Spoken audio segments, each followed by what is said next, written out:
મિત્રો, ઘર બદલવું એટલે કે પોતાનું નિવાસ સ્થાન બદલવું એક દ્રષ્ટિએ સામાન્ય કામ લાગે, પણ વાત જ્યારે પ્રધાનમંત્રીનું નિવાસ સ્થાન ફેરબદલ કરવાની આવે ત્યારે આ વાત એટલી સામાન્ય નથી રહેતી.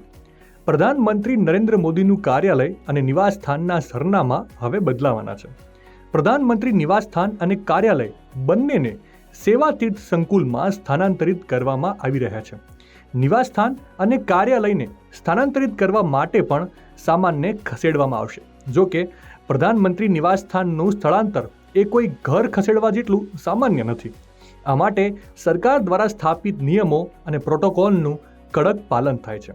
પ્રધાનમંત્રી કાર્યાલય સાથે જોડાયેલા વહીવટી અધિકારીઓ આ સમગ્ર સિસ્ટમનું નિરીક્ષણ કરે છે, જેથી કરીને કોઈ પણ સ્તરે કોઈ ખામી ન રહે.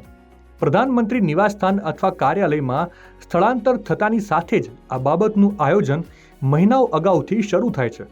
પ્રધાનમંત્રીની વ્યક્તિગત વસ્તુઓનું પેકિંગ અત્યંત કાળજી સાથે કરવામાં આવે છે.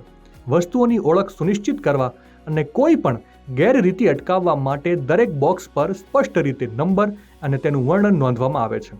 કઈ વસ્તુઓ ક્યારે પેક કરવામાં આવી હતી, ક્યારે બહાર કાઢવામાં આવી હતી અને ક્યારે તે નવા નિવાસસ્થાને પહોંચી તેનો રેકોર્ડ રાખવામાં આવે છે. આ પેકિંગ અને પરિવહન કાર્યમાં સામાન્ય રીતે 1 અઠવાડિયા સુધીનો સમય લાગી શકે છે અને નવા નિવાસસ્થાનમાં સામાન પેક કરવામાં અને ગોઠવવામાં ક્યારેક અઠવાડિયા કે મહિનાઓ પણ લાગી શકે છે. માહિતી સારી લાગી હોય તો રીલને વધારે શેર કરજો અને આવી જ અવનવી માહિતી માટે સંદેશ ડિજિટલ સાથે જોડાયેલા રહેજો.